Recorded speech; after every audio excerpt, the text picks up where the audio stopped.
Good morning student. तो हम अपना ये लेसन नंबर फर्स्ट कर रहे थे ना, हिस्ट्री का कंटिन्यू। तो वही पेज नंबर हमने पेज नंबर 3 तक हमने कर लिया था कि हिस्टोरियंस जो हैं, हिस्टोरियंस टुडे, तो वो हमें करना है क्योंकि हमने हिस्टोरियंस के बारे में पढ़ा था कि हिस्टोरियंस जो वो तभी किसी कंक्लूजन में पहुंचते हैं जब वो उसके सोर्सेज देख लेते हैं कि ये सोर्सेज कहाँ से आए हैं। क्योंकि हर सेंचुरी में अगर हम हिस्ट्री को जानना चाहेंगे तो वहाँ के सोर्सेज क्या हैं, अलग अलग है ना। उसके प्रिस्क्रिप्शन जो हैं, जो भी हमें मिलते हैं, इंस्क्रिप्शन सॉरी, वो हमें अलग अलग मिलते हैं हर सेंचुरी के। मतलब हर सेंचुरी में कौन से राजा ने राज्य किया, उनके साम्राज्य में क्या क्या घटनाएं घटी, कब कब कौन कौन से युद्ध हुए। तो हर सेंचुरी के जो सोर्सेज होते हैं वो हमें अलग अलग जगहों से मिलते हैं। तभी हम तभी ये हिस्टोरियंस जो होते हैं ये बहुत ही केयरफुली पढ़ते हैं और उन सब सोर्सेज को देखते हैं कि उस टाइम ऐसा ऐसा क्या हुआ था, किस किस सेंचुरी में, है ना। तो ये आज हम कंटिन्यू करेंगे। लेसन नंबर हमारा क्या है, फर्स्ट है, ठीक है। और ये पता है आपको, तो पेज नंबर हम कहाँ से पढ़ रहे हैं, 3 में लिखा है। देखिए, historians today have to be careful about the terms they use because they mean different things in the past. अब के जो हिस्टोरियंस हैं उनको बहुत सोच समझ के किसी भी वर्ड्स को यूज़ करना पड़ता है, क्योंकि जैसे जैसे वक्त टाइम बीतता जा रहा है, टाइम के अकॉर्डिंग वर्ड्स के मीनिंग भी चेंज होते जा रहे हैं, है ना। तो ऐसे कुछ एग्जाम्पल अभी हमको देखने को मिलेंगे कि पहले उस वर्ड का मतलब क्या हुआ करता था। जैसे अभी हमने हिंदुस्तान के बारे में पढ़ा, तो अब अगर हम देखें तो हिंदुस्तान मीन्स हम क्या समझते हैं, हमारा देश मीन्स इंडिया। मगर उस टाइम में हिंदुस्तान का मतलब बिल्कुल भी नेशनल हमारे देश से नहीं था कि हिंदुस्तान मीन्स इंडिया होता है। वहाँ पे मैंने आपको बताया है कि कौन कौन से हिस्टोरियंस के अकॉर्डिंग उनका मतलब क्या क्या था, वो मैंने आपको पढ़ाया है कि अमीर खुसरो के थ्रू क्या था। और ये जो मैंने आपको बताया था यहाँ पे मिनहाज ई सिराज के अकॉर्डिंग हिंदुस्तान का मतलब क्या था, तो ये हमने पिछले वीडियो में पढ़ा था, उसको आप अच्छे से पढ़िए। और यहाँ पे देखिए लिखा है फॉरेनर, पेज नंबर 3 में एकदम नीचे लिखा हुआ है फॉरेनर।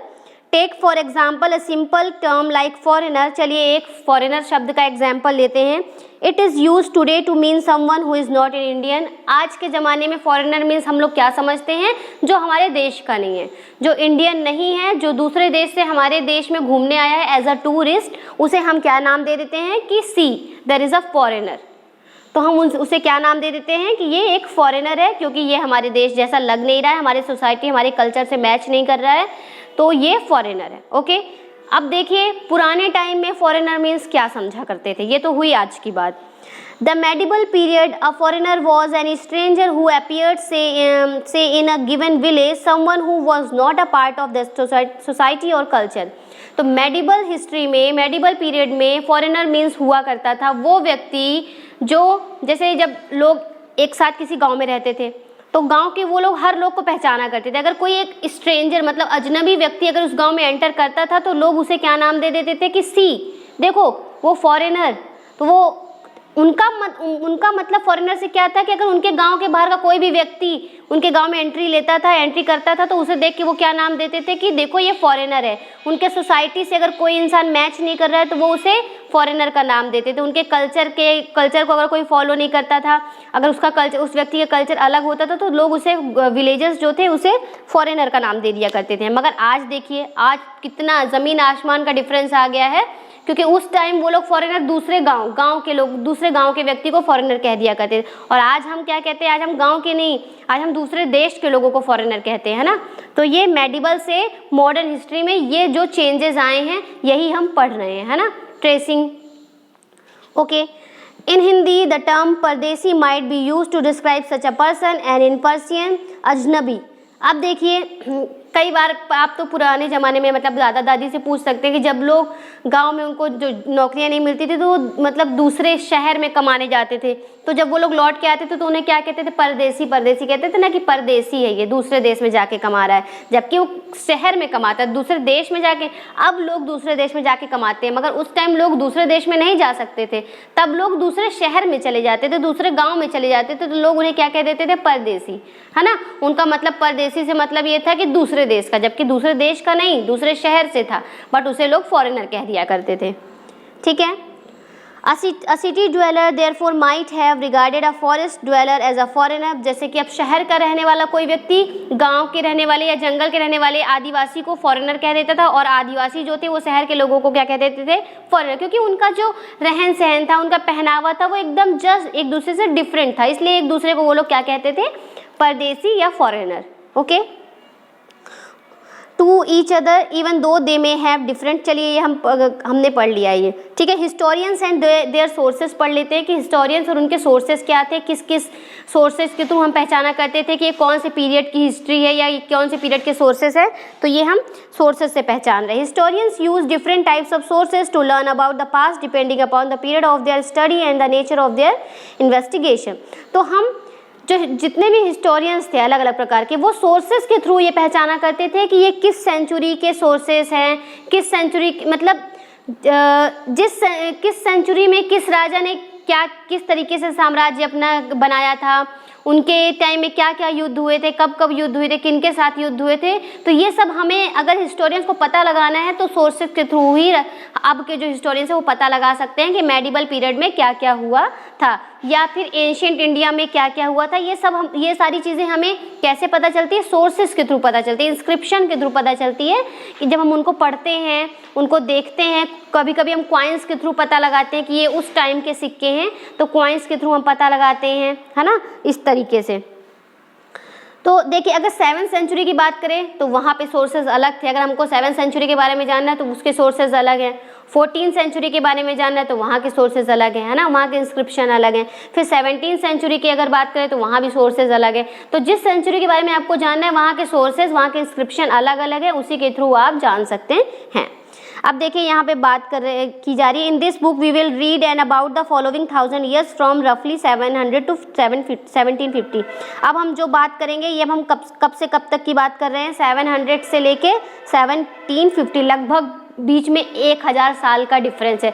तो उस 1000 साल में कितने बदलाव आए होंगे शब्दों में, उनके सोर्सेस में, उनके इंस्क्रिप्शन में। तो ये जो बदलाव आ रहे हैं ना, यही हम इसमें पढ़ रहे हैं कि हिस्टोरियंस इन बदलाव के थ्रू ही हमें बता पाते हैं कि उस सेंचुरी में क्या हुआ था, मतलब एंशिएंट इंडिया में क्या हुआ था, मेडिवल पीरियड में क्या हुआ है, और अब मॉडर्न पीरियड में तो जो चीज़ें हो रही हैं वही हमारी हिस्ट्री है ना।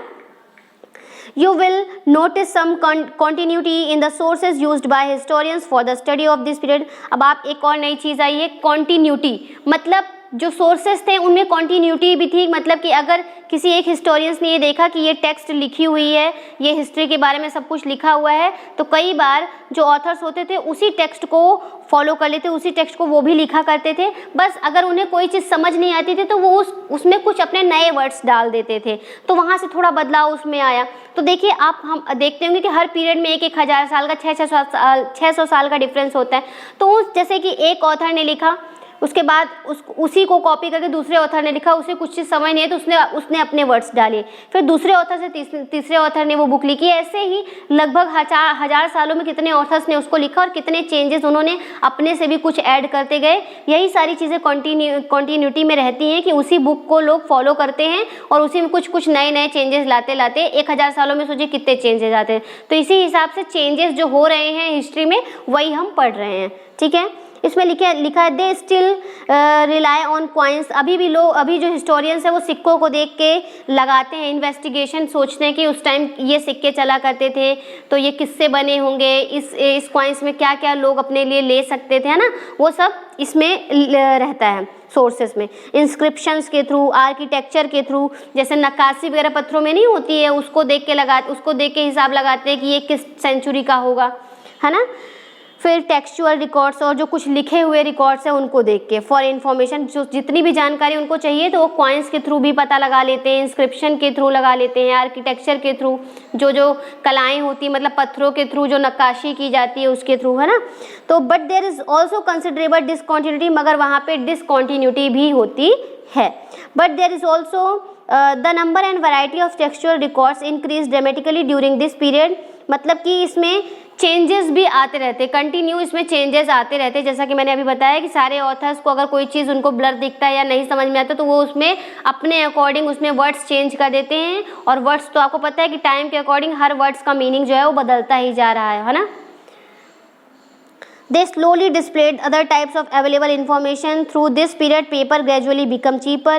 जब एक ही बुक को सारे ऑथर्स फॉलो कर रहे हैं, हर सेंचुरी में वही बुक्स फॉलो हो रही हैं, उसमें कुछ चेंजेस हो रहे हैं, तो क्या है कि ज़्यादातर इन्फॉर्मेशन जो है वो हर सेंचुरी में क्या हो जाएगी, सेम हो जाएगी। मतलब आसानी से लोगों को वो टेक्सचुअल रिकॉर्ड्स मिल रहे थे, तो वहाँ से क्या हो गया, ये चीपर हो गया, हर किसी को वो चीज़ें मिलने लगी। तो जो रिकॉर्ड्स थे वो हल्के मतलब मोस्टली सेम मिलने लगे, है ना, कुछ ही बस उसमें बदलाव थे। Widely available people used it to write holy text. इन्हीं रिकॉर्ड्स का यूज़ करके लोग टेक्स्ट लिखने लग गए। कई कई राजाओं के, शासकों के क्रॉनिकल्स लिखने लग गए, लेटर्स लिखने लग गए। ये जो सेंट्स होते हैं, क्या कहते हैं इनको, जो पंडित टाइप से होते हैं, महात्मा, उनके टीचिंग्स लिखने लग गए उन्हीं होली टेक्स्ट के बुक के through. Petition and judicial records भी, है ना, इन्हीं सब होली टेक्स्ट के जो पहले से लिखे गए उन्हीं सोर्सेज के थ्रू ये आगे की बुक्स लिखने लग गए। ठीक है, फिर क्या हुआ, and for register of accounts and taxes, और टैक्सेस को भी रिकॉर्ड करने के लिए ये उन्हीं सब चीज़ों का यूज़ करने लगे। Manuscripts were collected by wealthy people. जो मैन्यूस्क्रिप्ट क्या होती है, जो लोग अपने हाथ से लिखते हैं, है ना, जो मतलब कि अगर उनके पास कुछ है नहीं तो वो उसी बुक को अपने हाथ से लिख रहे हैं, है ना। फिर were placed in libraries and archives, इनको लाइब्रेरीज और आर्चीव्स में रखा गया है। These manuscript and document provides a lot of detail. इन्हीं मैन्यूस्क्रिप्ट और रिकॉर्ड्स के थ्रू हमको कई सारी जानकारी मिलती है to historians, but they are also difficult to use, मगर ये आज भी बहुत कठिन है इनका यूज़ करना। There was no printing press in those days, उस समय कोई प्रिंटिंग प्रेस हुआ नहीं करते थे। So scribes copied manuscript by hand, तो लोग पहले क्या करते थे, हाथों से लिखा करते थे। उनको जो भी इन्फॉर्मेशन लिखनी होती थी तो वो क्या करते थे कि हाथों से लिखा करते थे।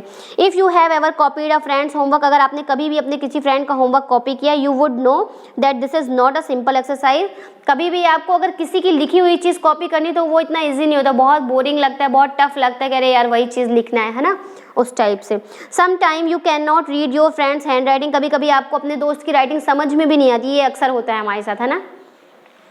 And are force to guess what is written, और हमको फिर दिमाग लगाना पड़ता है यहाँ पे इसने क्या लिखा होगा। हम लोग अपने दिमाग से कुछ वहाँ पे यूज़ कर लेते हैं वर्ड, जैसा कि मैंने अभी पिछले पेज में आपको बताया। As a result there is small but significant difference in your copy और ऑफ योर फ्रेंड्स वर्क। उसी जैसे अगर आपको उसकी कॉपी में कोई वर्ड समझ नहीं आया, कोई सेंटेंस समझ नहीं आया, तो वहाँ पे आप अपने हिसाब से, अगर कोई अच्छा बच्चा है तो वो अपने हिसाब से उस सेंटेंस को बना लेता है उसमें, तो आपके फ्रेंड की कॉपी में और आपकी कॉपी में क्या आ जाएगा, थोड़ा सा डिफरेंस आ जाएगा, माइनर सा या मेजर सा डिफरेंस आ जाएगा थोड़ा बहुत। हालांकि वैसे तो पूरी कॉपी सेम, आप उसी की कॉपी लिख रहे हैं तो पूरा सब कुछ सेम रहेगा, बस माइनर से डिफरेंसेस उसमें आ जाएंगे। ठीक है, as scribes copied manuscript they also introduce small changes, इसमें छोटे छोटे बदलाव आ सकते हैं। A word here a sentence there, एक शब्द का भी बदलाव आ सकता है, एक सेंटेंस का भी बदलाव आ सकता है। सेम यही चीज़ें हिस्टोरियंस के साथ भी हुआ करती थी। These small differences grew over centuries of copying until the मैन्यू, ये जो चेंजेस हैं ये कई सेंचुरीज तक फॉलो होती गई, लोग ऐसा करते गए।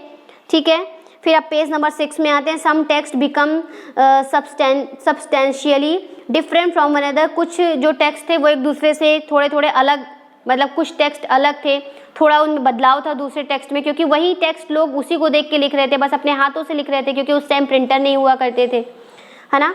This is serious problem because we rarely find the original manuscript of the author, ये बहुत बड़ी समस्या है कि हमें एक ओरिजिनल ऑथर की वो बुक नहीं मिल पा रही, क्योंकि उसमें थोड़ा सा क्या था, मिस प्रिंट था या नहीं समझ में आ रहा था, तो लोगों ने अपने मतलब के अकॉर्डिंग या अपने नॉलेज के अकॉर्डिंग वहाँ पे सेट किए वर्ड्स, है ना।